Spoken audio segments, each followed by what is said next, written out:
Yes, everyone, what's going on? My name's Stephen Howson. This is a little bit of transfer talk. Make sure to hit that subscribe button if you haven't already. And if you have hit the subscribe button, then make sure you hit the notification button as well, because hopefully we'll be going live with any time that we've got some breaking news for you. And I've just booked the flights for the pre-season tour as well, so definitely confirmed to be going on that. Hopefully bringing you some content out there. And if you would like some content from over there, let me know in the comments what sort of stuff you'd like to see me do. Bar the obvious, because I'm going to try to continue these transfer talks while we're out there. But what else do you want to see me doing over there? Do you want some travel vlogs? Do you want like a daily newspaper update where we go and check the local papers? Whatever you want, bang it in the description below and we'll see what we can do. So let's get to what we're here for today then. We have got not necessarily brand new names, but we have got something which is a little bit on the new side. The first one that we're going to be talking about is Wissam Ben Yedder. Now, obviously, we've seen him score against Manchester United recently. Is he coming to United if we lose Romelu Lukaku? Well, let's look what it's all about then. So the MEN are saying that United are going to trigger the release clause of Ben Yedder if Lukaku leaves the club this summer. 28-year-old netted 30 goals with 11 assists in 54 games in 18-19 season, which is admirable regardless of where you've done it. United want Sevilla and the French forward Ben Yedder and will trigger his £35.8 million release clause. Now that's from the Sevilla local newspaper, ABC. I dream of playing at the highest level in the biggest clubs in the world and being next to world-class players, said Ben Yedder. I don't know why that stacks up for United then. I want to see how far I can go, and it is the right time to leave, as they say. I cannot be disrespectful to the club. Whatever their final decision, I'll be fine. I'm not worried about my future. I will take stock after the international fixtures, but it will also be Sevilla who decide. That, to me, is a very respectful way of saying, yeah, I'm on my bike. Will he fit United's style of play? Well, he's different to Lukaku in that he's a lot smaller in stature.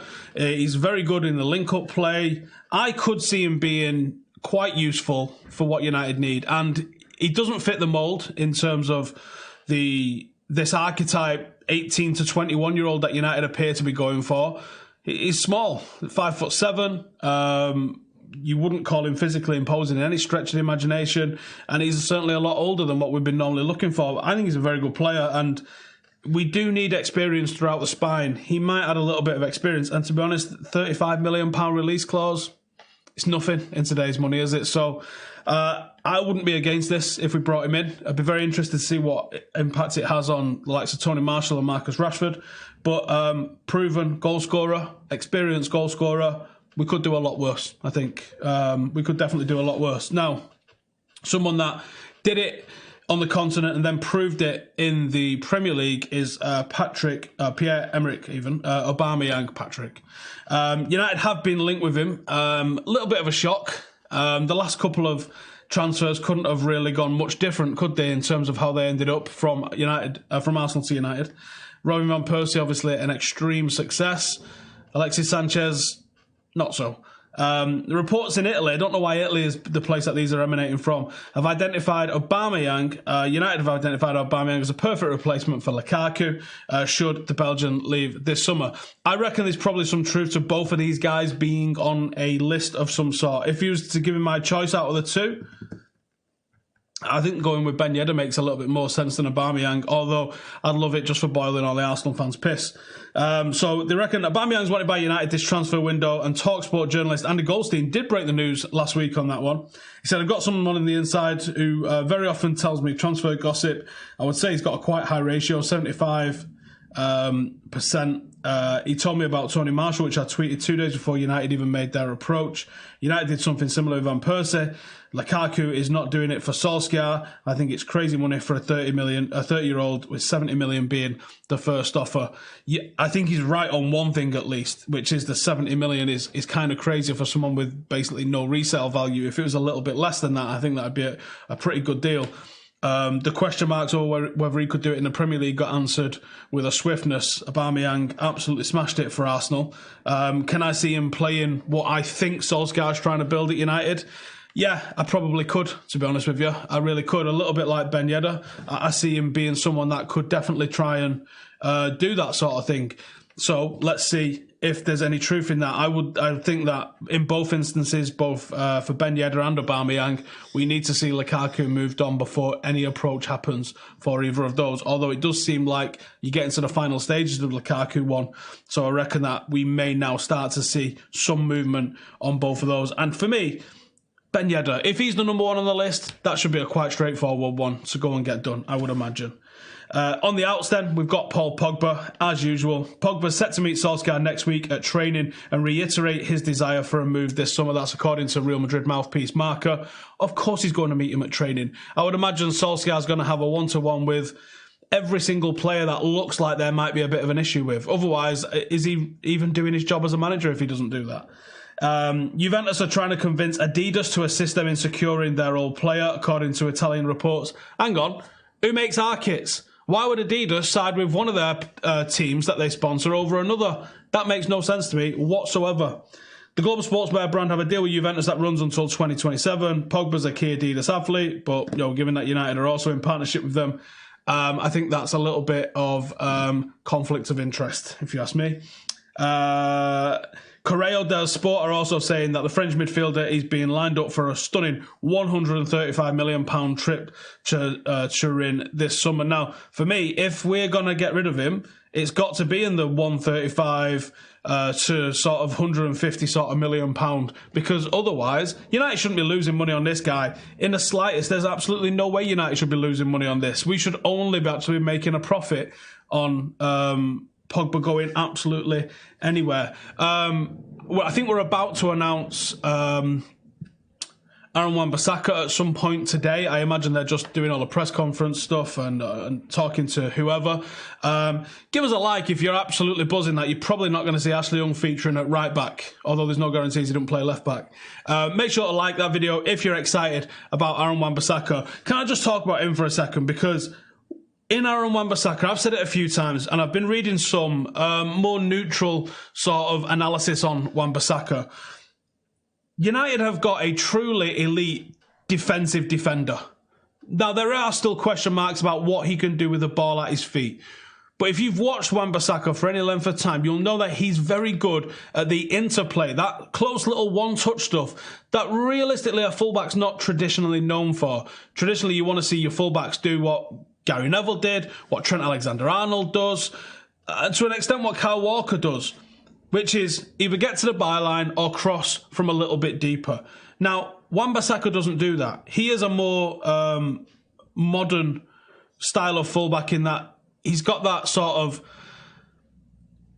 close touch, one-touch, give-and-go sort of movement. Being a former winger, and a winger that would come inside more than realistically than one that would go to the byline and put a crossing. His crossing's actually pretty good in terms of success rate, but that's not his go-to move. His go-to move is to be involved in the link-up play. And when I look at what this United team does and what we are potentially looking at in Aubameyang and certainly in Ben Yedder especially, we're not going to have that Alan Shearer archetype number 9 that you want to be whipping crosses in all day long. Joe the striker is that we could have been using that for. Romelu Lukaku. That was why Jose Mourinho for years wanted someone that could cross a ball to him. That's why we probably signed Dalot for his crossing ability more than his defensive ability as a defender. There's a very real chance that the best defensive defender in the Premier League is Wan-Bissaka. But there are still question marks about how he can add to the play going forward. I think what he's got quite suits what I think United are trying to do in terms of play the ball on the floor.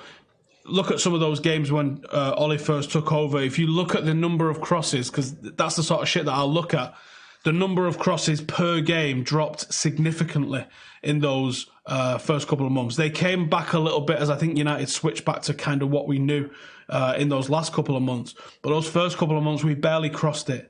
What you want is quick movements, give and goes, pass and move, and then working the ball into the box. Realistically, you don't really want a cross. A cross is actually quite a low percentage pass in the grand scheme of things. If you look at the way Barcelona score goals, the way Manchester City score goals, they're absolute tap-ins. And I want absolute tap-ins.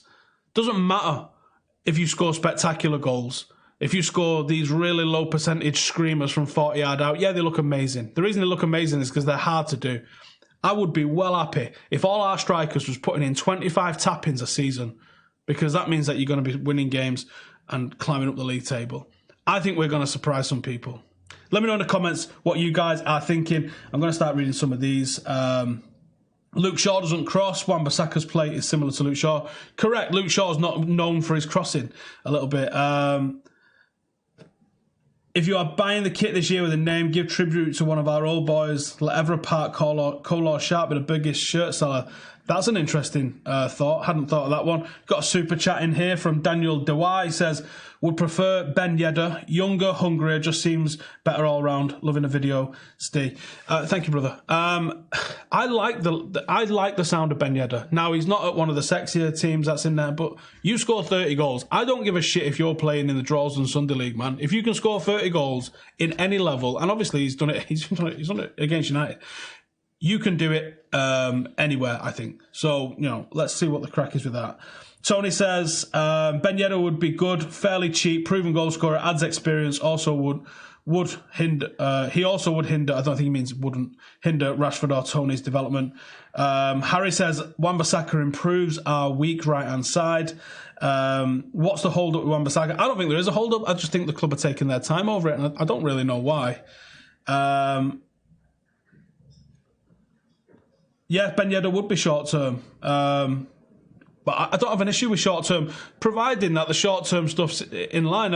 I don't really think it's the greatest idea to be to sign in youngsters that are going to block the path of our other players, unless they're an obvious upgrade. Now, I'm a huge fan of someone like Ethan Laird coming through at the club, same with Brandon Williams. And nobody wants Wan-Bissaka at United more than me. You might want him the same, but I'm certainly not more. And I know that the signing of Wan-Bissaka is probably going to hinder somebody like Ethan Laird coming through. It's just a fact. That's what's going to happen.